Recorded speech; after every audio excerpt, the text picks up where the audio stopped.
Elbaf is the next Sabaody archipelago. The Straw Hats are about to suffer a loss like never before in the story. Someone's probably about to die and the series will never be the same. And also, this might mean that the stocks for that second time skip that I've kind of been hoping for ever since we've gotten to Elbaf are now absolutely through the roof. Overall, if I was a betting man, I'd say that Emu is about to hand Luffy his biggest defeat since Marineford. Elbaf will be lost, allies might die, and it'll take everything that the Straw Hats got right now to just escape from the island. And if the Straw Hats' only option is escape here, where will they go? And how will they get away from the actual devil itself? And once they get away here, Luffy's of course gonna need a power-up. The Straw Hats are gonna need a power-up. So all of this might just be the beginning of the second big time skip of One Piece, or maybe, just maybe, the biggest training arc in shonen history. I'm kind of hoping for that. And once they actually do get away, Luffy and the rest of the crew are actually gonna need a massive power-up for the final part of the story, and this might just be the beginning of Timeskip Part 2, faster and more furious, I guess, and maybe just the best and biggest training arc in shonen history altogether. But just to get the obliteration part out of the way first, the Straw Hats obviously do not stand a chance against this. Or at the very least, they shouldn't, right? Like, the king of the world has shown up to Elbaf personally, looking like someone's fan character who has all the strongest elements of anything that exists in the universe. The Holy Knights are freaking out that he showed up. The island itself, the trees, the cabins are rejoicing at the Dark King's arrival. Like, this is one of One Piece, if not maybe in general the One Piece endgame villain. It's Oda's chance to truly show the height of the power scale in the series, and turns out it was not the Yonko. Not even close, really. And I'm actually feeling very confident about this because if Emu somehow doesn't, if the Straw Hats are actually able to put up a real fight and fend him off here, then what are we doing? What's going on? What's the point? Because then him coming here would kind of save the same function in the story as them fighting the Holy Knights and freezing Gunk Emu. Like, Oda isn't gonna teleport him in his real form all the way here with a full chapter just dedicated to his entrance just for this to turn out to be a somewhat close match that Luffy can actually, like, put up a real fight. It's a structure that One Piece has used time and time again in the past. If you want to build tension and raise the stakes for the upcoming arc, you've gotta make the big villain look pretty much impossible to overcome. Think Kaido at the beginning of Wano, or to stick with the Sabaody parallel, think Kizaru, who was just absolutely untouchable for the Straw Hats. This is the point in the story where you just need to demonstrate the gap in power between them and Luffy and make it look like there's just no chance in the world that they can actually take him down. I actually believe that this is really the only plausible way that we'll get the payoff of the century once Luffy finally punches the king of the world straight through the red line, probably in like 2035 or something.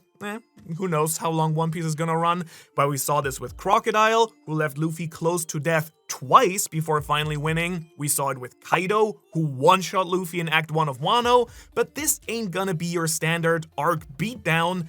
This is gonna be truly cataclysmic and going even beyond Elbaf. This is supposed to be an utter crushing defeat. Again, Sabaody Archipelago all over again, but kind of it needs to be on crack and steroids and not Ozempic, man. I don't know. Tell me in the comments what else this should be on, Sabaody-wise. It's honestly what I kind of thought was already gonna happen at Egghead Island, which definitely didn't work out great. The Straw Hats were forced to retreat, yes, but in the end, Vegapunk survived and the crew made it out relatively, unscathed. Mostly, of course, thanks to Joy Boy's kind of Deus Ex Machina intervention through Emeth, but still, it wasn't like that close of a call. Now, obviously, the new world has given the crew a fair share of challenges, but also ever since Fishman Island and the original time skip, ever since they kind of leveled up for the new world, it's just been, kind of getting win after win after win. Yes, it's been getting harder, but, still there wasn't like a real point where it was like, ooh, they might actually not make it here.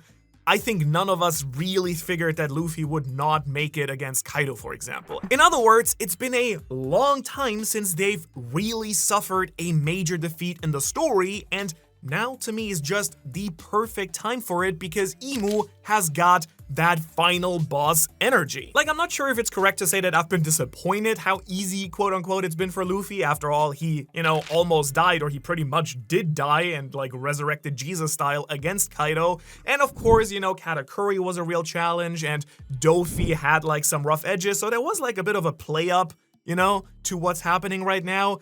But overall, things have been going a little bit too smoothly because the second half of the story after the time skip has kind of mirrored the first half, where Luffy enters the Grand Line at the beginning like Paradise and kind of flattens everything until he reaches Crocodile, who's kind of like Dofi, but still beatable, and he does take Crocodile down. Then we move on to Jaya, where we have Enel, but that also has like lucky circumstances to kind of like take care of that. Then you have Thriller Bark and Wano, who are a little bit paralleling themselves, and obviously like Kaido and Gecko Moria are different villains, Moria even losing to Kaido, but both do make it a lot harder for Luffy, and kind of it needs the entire crew to actually work fully together in order to achieve that win. It's really only at Sabaody where the crew arrives like feeling undefeatable, invincible, like coming from defeating multiple warlords, where they finally meet something that they can't touch, can't overcome, and they just get like rescued and evacuated last minute by Kuma. Similar story it should be right now. Like if Egghead and the Gorosei weren't enough to like make the Straw Hats really sweat and like almost wipe out, then right now feels like the right time to actually give them a big setback, because if they're just gonna keep cruising and we're gonna get the same level of, ooh, it's close and hard, but we're gonna overcome it anyways, I feel like that kind of sets the wrong precedent for the end of the story. No, I think we need a crushing Straw Hat defeat to really get into like the final parts of this story, wherever we're gonna go next, Laugh Tale or Lodestar or somewhere else, like the Garp rescue mission. We need something that is just so crushing that, Luffy is like questioning everything again and is really challenged to be like, okay, I got these new crazy powers. What actually are they? Because I'm gonna need a real power-up in order to deal with whatever that thing is. And the same for all the other Straw Hats, because to be fair, many of them have just been kind of outpaced by the story, looking at Usopp and Nami. Like Chopper, they all show crazy potential. Nami wielding like homie powers, Usopp having shown that he's somehow awakened pretty good observation haki, but it's kind of not been paid off at all for many of them. The only exceptions have been really Zoro and Sanji, who've just been growing with Luffy alongst the arcs, and I guess Jinbei is just by default a very powerful asset on top. But for everyone else, Brook, Robin, Chopper, Nami, Usopp, like all these guys, they do need real power-ups in order to even be able to compete in the same level. They all need haki, and they probably need even more crazier stuff, and there's enough there. We've talked about possible Straw Hat power-ups a lot recently, so there is definitely enough stuff that they could learn in a potential time skip to get them to the right level to actually play with the big boys on the top of the world. And overall, Luffy just being in that goofy Gear 5 nothing can hurt me mode right now, like, I think he needs to be humbled, honestly. I think that's actually what needs to happen. I think Oda wanted to let him play with his new powers and the crazy awakening thing a little bit and be kind of this like goofy, untouchable figure. But yeah, he needs to be humbled hard, and he needs to like kind of get the stakes established once again that he felt for the first time when he lost Ace and the entire crew on Sabaody, and that's kind of what gave him the biggest growth spurt in the entire show so far. And so if we want to get the most insane final war in manga history that Oda has been promising us, making Marineford look like super tame, the Straw Hats can't just keep barreling through endgame opponents like the Holy Knights with no problem whatsoever. They need to get humbled, which is gonna be the perfect excuse for a training arc if they can all make it out alive first, of course, which, is kind of its own question. Imu's, of course, recently been lurking in the shadows ever since their reveal during the Reverie. We've been waiting for this guy to do something for 8 real-life years now at this point. Yeah, it kind of crazy since 2018 when I started this channel, and while I think that it's insane that we're getting Imu feats before seeing Dragon do, like, anything, Emu is here and he's not gonna be playing around, I really hope. Like, I'm convinced that this has to be a decisive show of absolute power from Emu, so what might he actually do here? Well, since he was already able to take out Usopp and Brook very easily in Gunko's body, I do imagine he's now gonna make a straight shot for the two characters that he wasn't able to just immediately finish off in that more limited state. His new targets are Luffy and Loki, who also have two of the most troubling and unique and like legendary devil fruits in the story, Nika and Nidhogg, the ones who give Emu flashbacks from the war 800 years ago, but he also seems fully confident in his ability to just deal with them now all on his own, even though he doesn't even seem to be at his full strength as we see him bleeding and coughing up blood immediately after landing on Elbaf. It seems like just the act of leaving Pangaea Castle and coming down to the surface level, maybe because it's close to the ocean, who knows,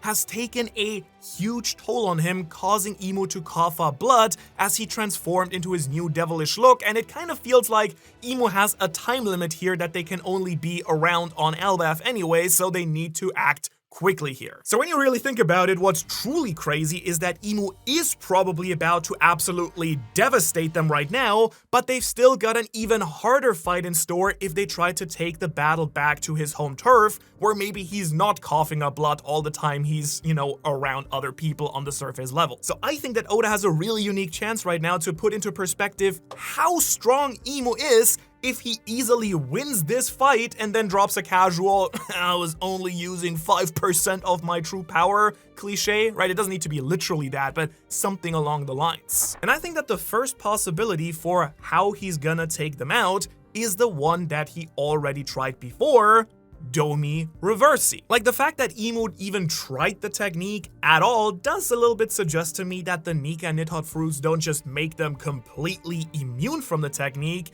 Instead, it could just be that Emu needs to be there in person with his full arsenal for Domi Reversi to actually have a chance and have an effect. It's kind of Emu's signature getting his enemies to kill each other thing. He's all about control and manipulation. He did that on God Valley with rocks, letting Zebek hunt down his fellow Davy Clan members, one-shotting several future Yonko in the process. And I've been saying for a while now that at least taking control of Loki here should be at least very likely. It would actually be poetic in a way, following in his father's footsteps and succumbing to Emu's control, but this time by force instead of entering this covenant as like a willing participant. It would of course also spell absolute doom for Elbaf if Nidhogg was allowed to just run wild here. Loki, just being free, already set like half the island on fire just by accident, so imagine the absolute destruction that he caused if he was trying to actually wreck the island in his Domi Reversi dragon state. And there's just no way that Luffy would even be able to focus on fighting Emu and then also trying to save the island from a rampaging demonized Loki. It's kind of the classic divide and conquer strategy that Emu is so good at. Emu has been set up so far as someone who doesn't like to get his own hands dirty, right? Though I guess props to him for just showing up on his own anyways and like taking, damage doing that. He literally does say to Usopp though that such things are usually beneath someone who has to rule. His thing is kind of hanging out in the castle in the flower room all the time, sending out other people to get the job done instead. But the thing is, again, he is here now against the wishes of all who served beneath him and who wanted to go themselves. He is ready to get his hands dirty now, which I guess also shows how much he respects and, takes Luffy and Loki seriously as Nika and the Nidhogg. His whole inner monologue while heading off from Pangaea Castle was all about how it's no longer the time for idleness and negligence and trying to leave it to other people who keep messing up here. No, he's now prepared to handle the problem in person himself, so I don't think he'll be relying on just the Domi Reversi here, because even if Loki does start rampaging, I do think we're also gonna get at least a taste of Imu's actual combat powers as well here. First off, I'm more than ready for at least a little bit hand-to-hand or staff-to-squirrel action. Imu's got his really cool staff, like I want to see this thing being used. And come on, I mean just look at that poise, right? Like he's got the Enel pants rocking, he's kneeling on top of Ohara's castle like a gargoyle. This man looks like a very flexible, in-shape king. Luffy and Loki were already really struggling to land any hits on Shadow Imu, but now I think it's gonna look a whole lot like when Luffy tried fighting Enel for the first time, and thanks to the observation haki, Enel was pretty much untouchable, even though Luffy was the only guy capable of even hitting him at all. But this time, even with Luffy's future sight, I do imagine that Imu's gonna, be effortlessly dodging every single attack and easily strike back with his own crazy weapon, which you just know this thing is gonna have some crazy powers as well. I'm really counting on the spear to go absolutely crazy. Oh, yeah, and probably now's a good time in this video to mention that, yeah, Luffy is stuck still in old man mode, so one possibility at least is that Imu's going to wreck everyone while Luffy is basically incapacitated right now, but I can imagine at least that Luffy's just gonna chow down real quick on some food and be back in Gear 5 to at least try and be some opposition. Either could happen. I think that these next few chapters will hit way harder though if Luffy is in his prime form, like the strongest he can be, rather than just being totally unable to do anything. Either could happen, but I think the impact of prime Gear 5 Luffy having no chance at all against Imu, that would hit even harder for whatever wipeout might be coming. In fact, what would be even more awesome is if Luffy even taps into some kind of new power-up right now, right here, and it's still not even close enough to achieve anything. It's really hard to tell exactly how big Imu is, but since he's on top of Ohara's castle right now and we see how big the windows are, he could actually be the size of an actual giant. Actually, low-key, maybe this Imu form is just the correct size for someone to sit on the empty throne, so maybe Luffy will use his Gear 5 size-changing abilities to get even bigger than ever before. I could even see him trying to wield the massive sword on Elbaf to try and get a blow in. I mean, that's something we've talked about, right? Luffy could be reasonably the only person big enough to pull out that giant sword and start using it. We know that Joy Boy and Nika both used swords in the past in depictions we've seen of them, so that would be kind of cool. And, that could be Luffy's big, oh shoot, he's using the big sword to try and strike Imu, and it's still not enough. Dude, that would be cool if Luffy is the actual giant and Imu is the small villain, but he's super able to defeat anything, kind of switching roles. I'd be all down for that, and Luffy could still take that sword as a cool power-up in the series. Also, not that I think it's gonna happen, we're gonna talk about the time skip stuff that I think it might happen, in just a little bit, but just imagine, just a random thought, if Zoro actually trained Luffy a little bit in how to use a sword, and that frustrating and funny little mini arc there would be kind of cool, just saying. Not sure if that's gonna happen, but it could be pretty funny. But again, even trying anything and everything, I do think that Luffy and Loki are gonna get stomped here. They really, again, have to story-wise, and I doubt we'll see even a fraction of Imu's full arsenal in this one, because again, there should be a round 2 or even a round 3. I mean, I guess there's Imu's very probable crazy mad skills with that staff, but there are also the mysterious powers of the Devil Fruit, or as the English translation opted for, the Devil's Fruit, or as I explained with the kanji and katakana being really weird here, the Japanese I think can also be read most interestingly as devil fruits in the plural, that Imu has the power of devil fruits, either being able to use all of them or generate them or absorb them. Something crazy is gonna happen here. And on top of all that, we have the abyssal magic powers, his grimoire, his eye-covered halo, and we have the crazy tattoos. We'll likely get to see some insane demon magic that is beyond comprehension and that Luffy and co simply do not have an answer for right now. Though I will say, I am kind of curious to see if Chopper gets any real Imu interaction here, because since Chopper's mere touch appears to negate and I guess you could say, exorcise the Domi Reversi demons, how would he interact with Imu's main body? Are we gonna get a crazy Chopper reveal? And since Imu seems to know Nika and Nidhogg all too well here, maybe he'll even give us a hint at what's really going on with Chopper's devil fruit, and I'll finally get to know whether he's the forest god or not. And while I like the forest god idea, or maybe even the sea god idea quite a lot, there is something else I found recently thinking about it. Let me quickly grab the book.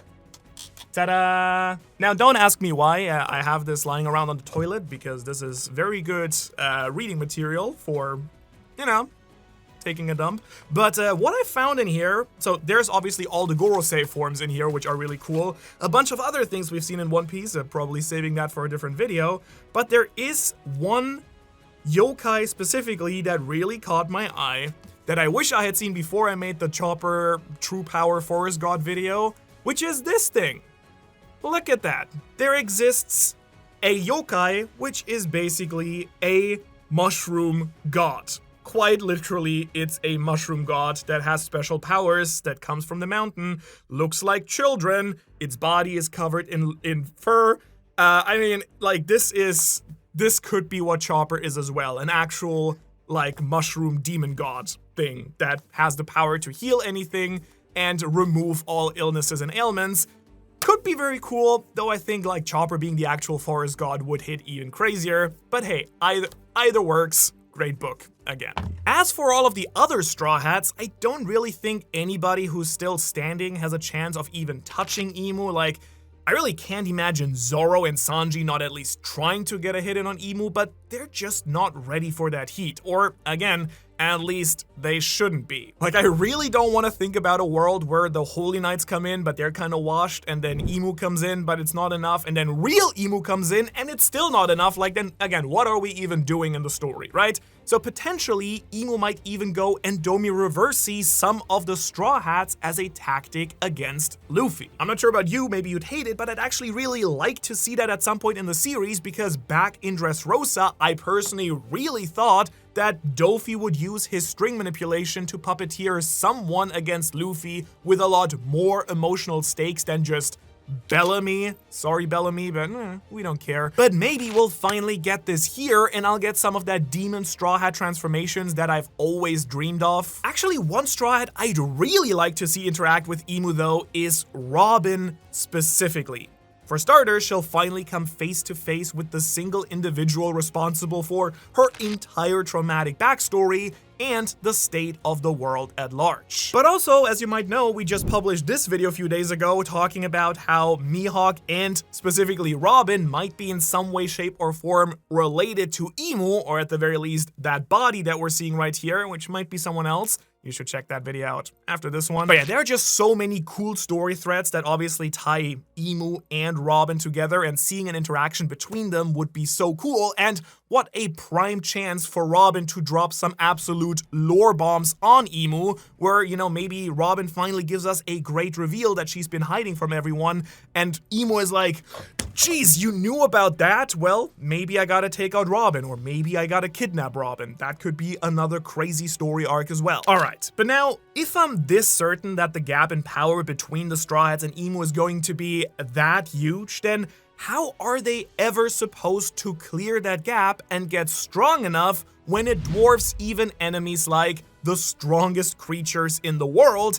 And if Imu is this strong, how are the Straw Hats ever gonna survive this?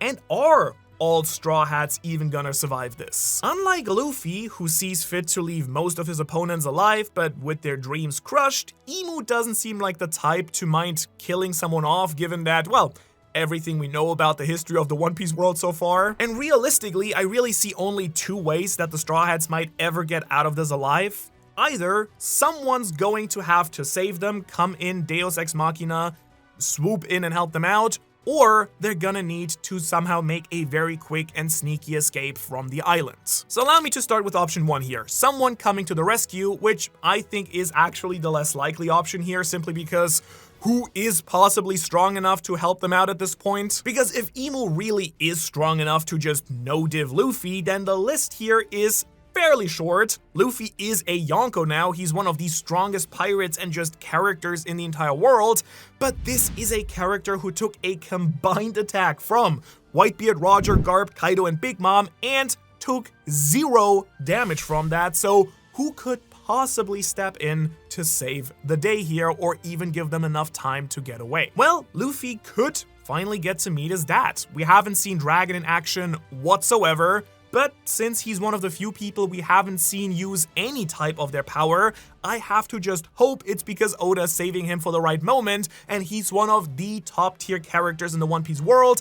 Again, I strongly believe there's a good case to be made that Dragon is kind of the second most important character after Luffy, and that's why Oda has been saving him, and if he has something that can rival Imu's powers, that would kind of make sense to have that as a payoff. That being said though, the revolutionaries do seem to have their hands full at the moment, keeping up the blockade on Marijoa, so that also seems fairly unlikely, unless it's actually Blackbeard who was attacking the Holy Land and Dragon does want to come and meet up with, central figures to the revolutionaries like Vegapunk, Kuma, and Robin, who to be fair are all right now here on Elbaf at this moment. Another option for someone to come in and help would of course be Shanks. Elbaf is part of his Yonko territory after all, and he's got a lot of history with Imu given his short time being a Holy Knight. He knows more about Imu and their powers than just about any other pirate on the seas, and that could fair enough include some kind of weakness that they very clearly do have, again, coughing up blood here. Also, Shanks just appears to be on a completely different level than his other fellow Yonko we've seen so far, being able to one-shot Kid, who was able to take down Big Mom alongside Law. And with Imu's truly ludicrous amounts of Conqueror's Haki, Shanks is the only Haki user I think that we've seen with this kind of level and range. And I don't think it would necessarily be a blowout battle here. Shanks has a history of stopping big fights just by showing up, so there's of course the classic Marineford moment along with the ending of Wano where he got Green Bull to retreat, so he could show up just in time to save Luffy from Imu's final blow, and I could see Imu's time limit thing, right, running out right around that time, and Shanks at least being powerful enough to buy a little bit of time for Imu to have to retreat before he can fully finish them off. Again, remember, Imu is actively coughing up blood just being down here on the surface, so it could very well be the case that he has an extremely limited amount of time that he can actually stay down here, which would be a valid reason to retreat if Shanks showed up just at the right moment. We'd also probably get some great dialogue about how Shanks broke his covenant by sacrificing his arm to Luffy, and maybe even some more deep Figureland and Davy Clan lore about Shanks. However, I don't think it's, again, super likely for Shanks to just suddenly show up here, since we do know he was just on Elbaf when Kid showed up during the Egghead Island arc, so I'm not really sure why Shanks would be coming back so soon unless he's actually got some kind of secret informant or like some sort of spy or phone line set up with his territory here. Or maybe he's got that with his twin brother and Shamrock is actually a traitor to the world government. Speaking of which, by the way, I'm really surprised we haven't seen a real messed up Kid wash up on shore at this point. Maybe the dude is actually dead, though it's really hard to believe, I gotta say, but hey, who knows. Or, flipping things completely on its head, Blackbeard might very well show up to save the day and steal Imu's devil fruit. I don't know, I shouldn't say save the day again, because realistically it'd probably make the situation way worse, but I imagine instead of scrapping with Imu, his style would be to wait for the aftermath and then come in to collect the Nidhogg fruit, that his dad was after all back in the day. Or maybe just wait for his time to strike Imu once all his plans were carefully in place. But really, if there is anyone who could realistically actually save the Straw Hats and get Imu to retreat fully, I can only think of two options here, and they both really involve ancient weapons. If Momonosuke has opted to open Wano's borders off-screen secretly, then pulling up with the combined power of Yamato, Zunisha, and the real Pluton, that might be able to get Imu to make a strategic retreat here. Maybe, though, again, worried that would kind of wind up with them wiping Elbaf off the map rather than getting Imu off the island. Then again, Elbaf seems to have even more death flags than Usopp at this point, so maybe they will just blow the entire place up. But the one I actually like even more, that does have a connection to Elbaf directly, is Shirahoshi. Again, I'm not sure if it's the most likely, since she told Loki over the Denden Mushi that she'd be MIA for a while here, but let's entertain it for just a moment, because based on the Herald flashback, Shirahoshi is basically guaranteed to be the Mosa character that Loki has his, little chats with over the phone. Oda also felt the need somehow to remind us of how important Shirahoshi is in the Emo reveal chapter, with her birth being one of these central events, leading up to this inevitable conclusion. So why not have the ancient weapon, who's already basically a Straw Hat ally and has ties to Loki, show up here and save the day with a whole army of powerful intelligent Sea Kings? Now, to be fair, I'm not sure how effectively they'd be able to actually attack Emu while he's on the island of Elbaf, but surely they're more precise than Pluton's island-destroying cannon, right? Like, whatever that would actually be. But to me personally, in my opinion, the most likely option is that there is gonna be no one who's gonna come and save the Straw Hats and kind of match Emu's powers here. There might be no Deus Ex Machina type of character who's on Emu's level showing up to save the day. Maybe at the very least, like, it could be something like Rayleigh at least buying time against Kizaru, but not being able to actually, like, overtake them.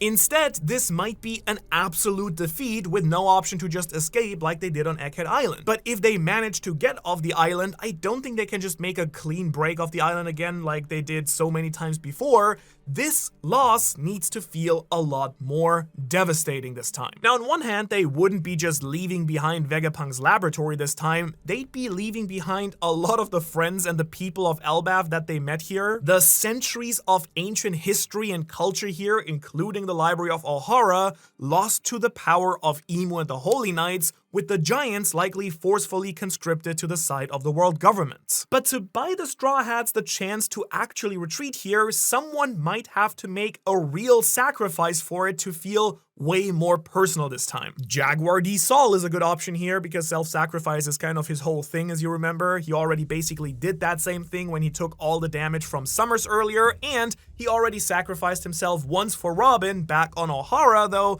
that's exactly why it would feel a little bit weaker here to me if we found out he survived all this time just for him to then die for basically the same thing again later on, and Oda just saved him for that. Of course, some of the other Giants are an option too. Dory and Bragi could put themselves in harm's way here, dying a brave warrior's death for the sake of their friends, and Usopp, the same kind of honorable death that they talked about all the way back on Little Garden. This one would definitely hit emotionally as well, since they were some of the first characters we ever met on the Grand Line and the entire story arc with them.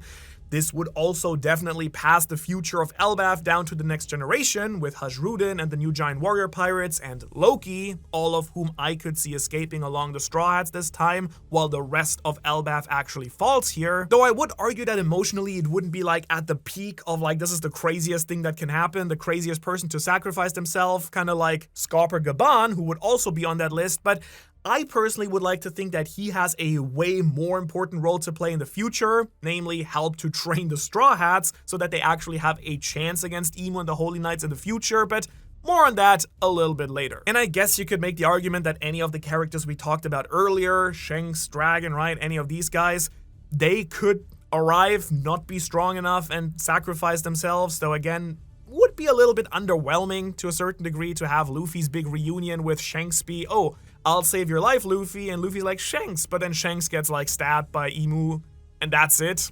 Like, I guess it works, but it's not my favorite option. To me, of course, and you will know this if you've watched the channel, we made a whole video about this like last year, I think, the most tragic possibility here that I kind of want to happen, but also kind of not want to happen, if that makes sense, is that we genuinely, realistically, actually lose a crew member right here on the island. And as you know, I personally feel like Usopp has definitely been the Straw Hat with the single most death flags, and he was just talking smack to Emu about how they should come and fight in person, maybe even being the person who kind of got Emu to come in person to begin with. Now add to that the fact that we're on Elbaf, Usopp's dream island, and Usopp wants to prove himself as a brave warrior of the sea, and part of that is the Giants' belief of dying an honorable death in battle. If anyone is gonna make the ultimate sacrifice to Luffy after all their backstory on Water 7 and everything, it's gonna be Usopp, the regular guy who stood in front of a god to defend his own god, Captain. Now, killing a Straw Hat, I will say, I'm not crazy confident that Oda would have the balls to pull this move, because merchandise, and also that would hit very hard with his fans. But bro, if he did have the balls to do that, Elbaf would undoubtedly go down as the most tragic arc of One Piece, and it would instantly not only catapult One Piece up in hype and popularity instantly, even more than it already is, but it would also go down as probably maybe the most iconic moment in the entire series up to this point. Like, undoubtedly people would be very angry, but it would immediately literally elevate Usopp to god status amongst the fans, amongst the crew, amongst everyone on this island, and also ultra hypercharge what happens next with all the Straw Hats being suddenly infinitely motivated to avenge Usopp and become strong enough to take down Imu. Like, that would be the ultimate motivator emotionally and for whatever time skip might be happening next. Again, from a story perspective, I really want this to happen, even if I don't want to have it happen as a fan, because Usopp is my favorite Straw Hat. But really the only way I can see this happening realistically in the story though is if Luffy's already rendered mostly unconscious at that point. Like, if Luffy's face to face with the literal leader of the government, I don't see him choosing to retreat, and I definitely don't see him letting a crewmate make that sort of sacrifice without him doing anything. Like, Luffy and Zoro are definitely gonna be the first ones to sign up to pay the ultimate price before they let anyone else get hurt.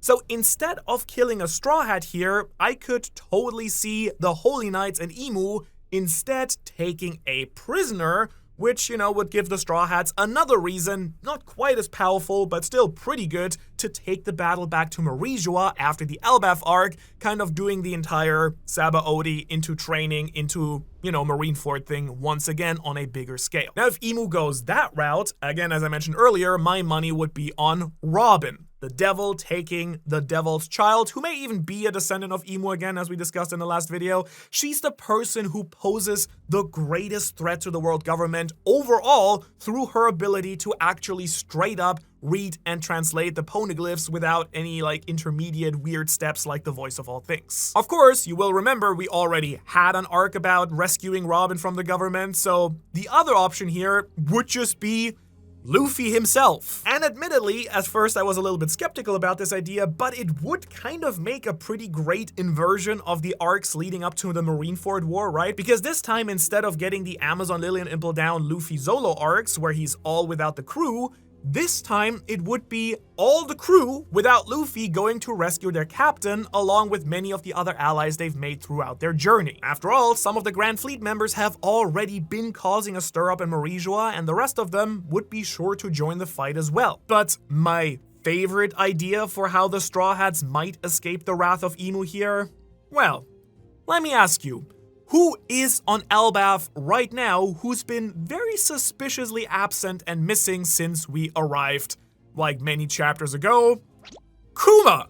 Kuma is on Elbaf! And if Elbaf is gonna be the Sabaody archipelago of the New World and the Straw Hats are about to suffer a massive defeat here, what if it ends in just the same way as Sabaody and Kuma paws them away one last time to safety? Because this bear is not going down easily, is what we've learned just on Egghead. If it was clear that Elbaf overall was not gonna survive Imu's personal assault here, I could see this happening as a, once again, last-ditch effort of saving the only hope for the future, the sun god Nika, the one who both Kuma and Elbaf together worship over everything. Now, to be fair, of course, what could also very well save the Straw Hats is just Imu themselves, or more accurately, his Usopp style I cannot go to this island disease that he seems to have, because for some reason it seems that Imu can only survive while in Pangaea Castle, and the Gorosei are very nervous and against him leaving to go out to the surface world,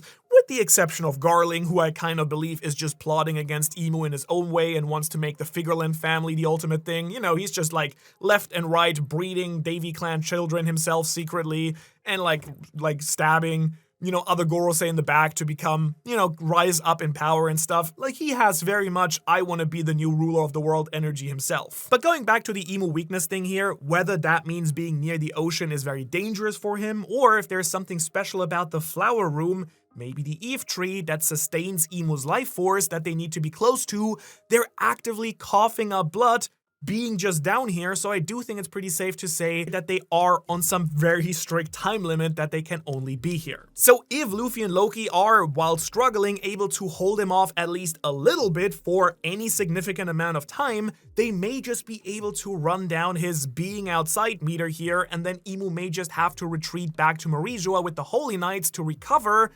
But if that happens, it won't be before a decisive victory that leaves Luffy near death. Little side note, I'm also kind of wondering if the Holy Knights here right now are actually gonna survive into the future, because when Saturn failed to stop Nika, he kinda got the Skeletor treatment. Will Imu open up some additional slots in the roster, or will they live to get revenge on some Straw Hats in the final fight? I mean, Killingham seems really intent on finding Sanji after all. Funnily enough, we also just made a video talking about, like Luffy's 13 commanders who might take on Imu's 13 top Holy Knights here, but no matter what happens at this point, the arc will probably end with the Elbaf that we've gotten to know going up in flames. And really, if Luffy has any hope of saving the world in an eventual rematch with Imu, he's gonna have to get a lot stronger, but how? Well, welcome to the part of the video where we talk about a training arc that I have been believing has been very much overdue. And the first question here is, well, with the world government basically finally plunging the world into full-on war, why would the Straw Hats just take some time off to get ready for the battle when the battle has essentially just begun? Well, I personally like to think that Oda might pull out one of the oldest tricks in the anime shonen book: the arbitrary time limit. Think Sozin's Comet from Avatar: The Last Airbender, where there's a set date for the villains to finally take over the world, so the heroes have time to prepare for that day specifically. Like, I'm pretty certain that whatever Imu's big master plan here is, with the flooding of the world and the bridges and whatnot, he's not going to just be able to enact it immediately, right?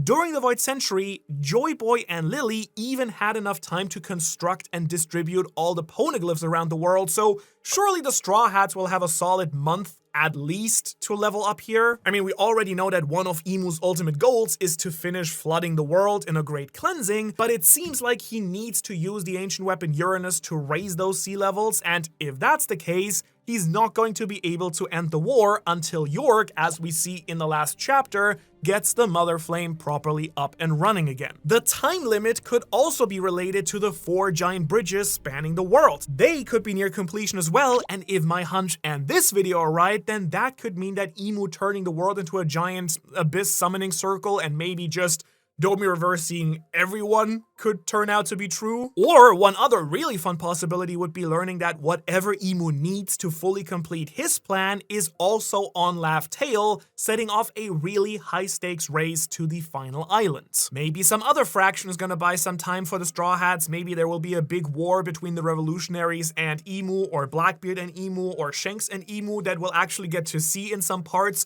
while the Straw Hats train for a couple of weeks or months. That could be very awesome. Or maybe the Straw Hats don't need a bunch of extra time because Elbaf is somewhere hiding a hyperbolic time chamber. And if you, like me, have not seen Dragon Ball, my team has explained to me, but it's also like such a famous concept regardless, that, you know, the hyperbolic time chamber is a special dimension where time flows differently, so you can get in years of training while just a few days have passed outside.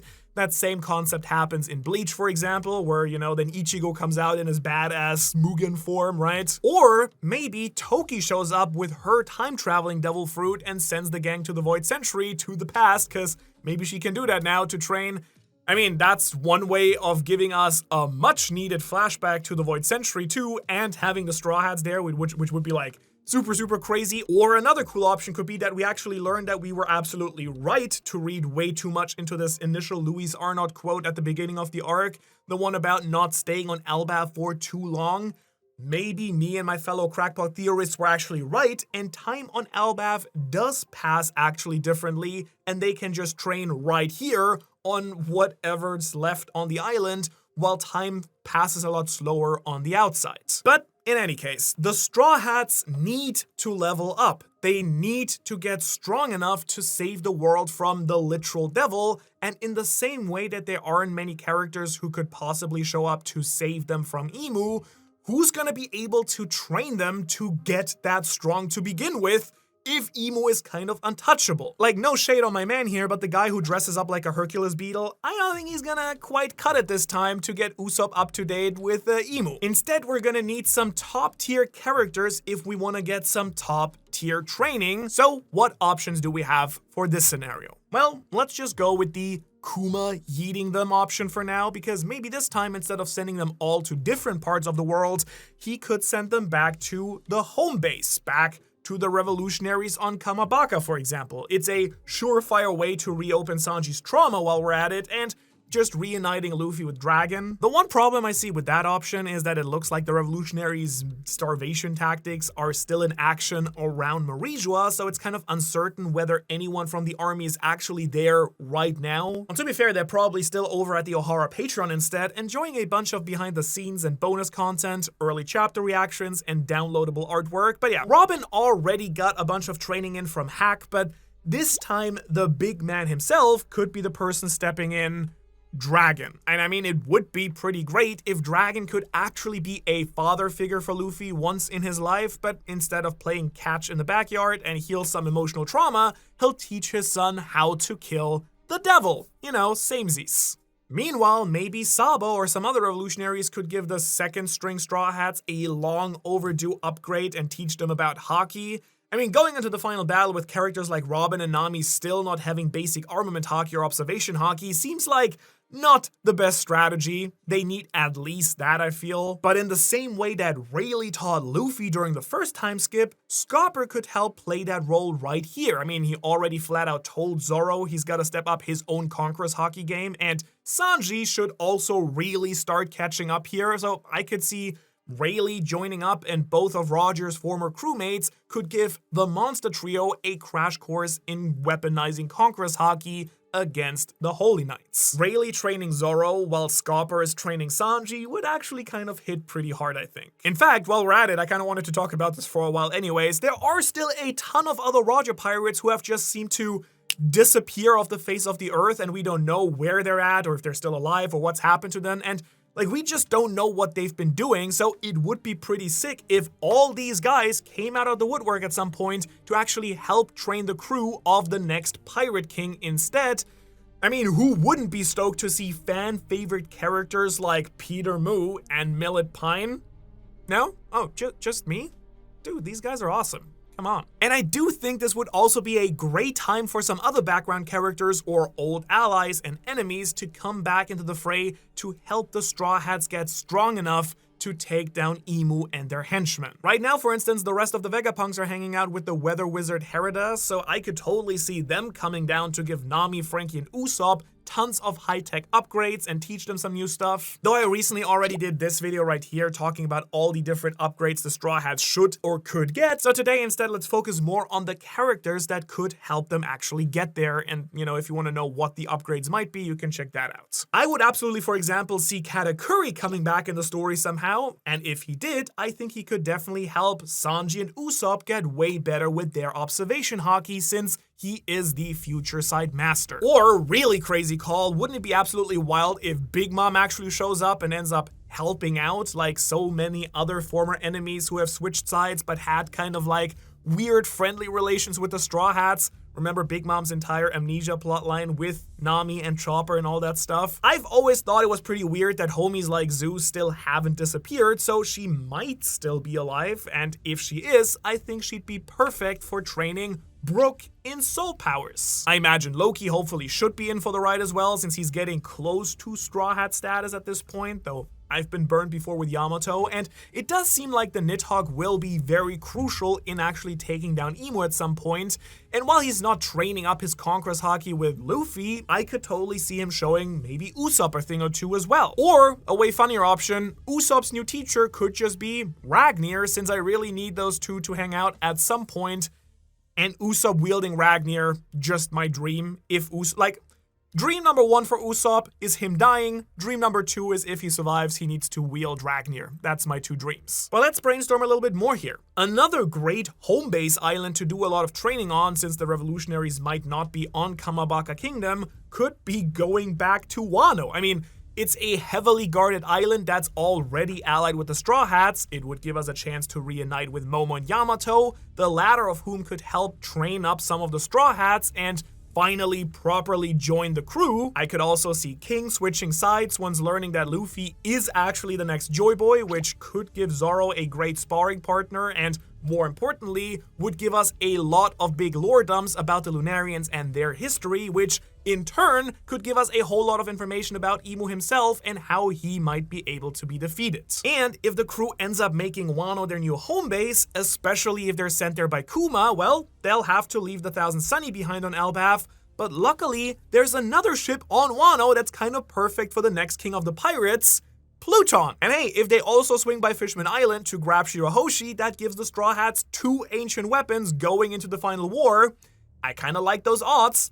Definitely a pretty nice upgrade to have in that last battle as well against Imu. Now, of course, all of this would leave out some really crucial characters from the equation too, because I haven't even mentioned what Luffy's fellow Yonko will be doing during all this time as well. I mean, Zoro's already gotten some Mihawk training. I'm not sure that the big Shanks and Luffy reunion would be safe for a training montage either, though it would be cool, of course. But either before or during this training arc, these other major players in the world are all gonna make their own moves, right? So how will Shanks, Buggy, or Blackbeard play into all of this? Shanks and Blackbeard already seem to know about Imu too, so it's kind of possible that a temporary truce could come into play if it means taking down the king of the world before they then set their eyes on Laugh Tale. The Cross Guild could make some powerful allies. I mean, Buggy, Crocodile, and Mihawk have all been allies of Luffy or the Straw Hats at different points in the story, and there's also the connection between Cross Guild and the new Giant Warrior Pirates. So if they join the revolution, it would finally give Luffy the chance to fight alongside both his parents. Shanks is just bound to enter into conflict with the other Figurines, so rather than showing up for the training montage, I think Shanks is more likely to show up in Marijua during the war itself,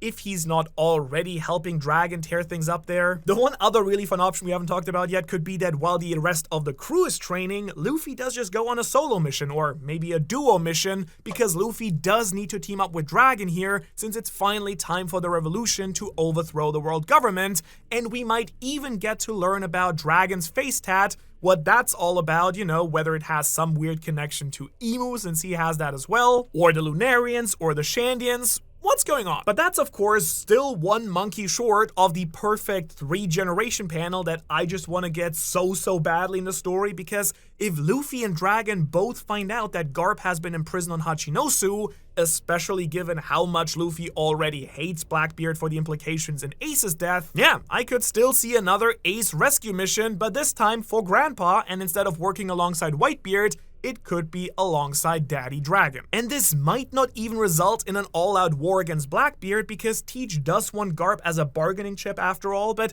what if he used this bargaining chip to bargain with the Straw Hats and the revolutionaries instead of the government? Like, at this point, it seems pretty clear, I hope you agree, that Blackbeard's ultimate goal is still to take down Imu, partly to get that sweet revenge for his daddy, and partly to just take over the world himself, probably. His long-term strategizing always has him avoiding fights that aren't 100% necessary, so I could see Teach actually joining forces with Luffy temporarily, because it's pretty likely that both of them, along with Loki, might have the necessary devil fruits that are actually required to defeat Imu in the end anyways. Though either way, clearly Luffy and the Straw Hats are just not ready at this point to take on a foe like Imu. We're gonna need this training arc very soon, possibly in like the next coming 10 chapters or so, but luckily, Frankie, out of all people, already got a really nice cola flavored power-up from Vegapunk, so what are the rest of the Straw Hat power-ups gonna look like, possibly? Well, if you want to know what I think they all should be getting for the final fight against Imu and against Blackbeard and just the end of the story, you can watch my video on all the Straw Hat upgrades right here. Otherwise, Shanks for watching. Shanks to all of our fantastic Patreons. Go check that out if you want to support the channel. You guys are the best, and I really can't thank you enough for your support. And I will hopefully see you in the next video. Tuesday is gonna be a wild one. We're gonna reveal the true name of the Ancient Kingdom.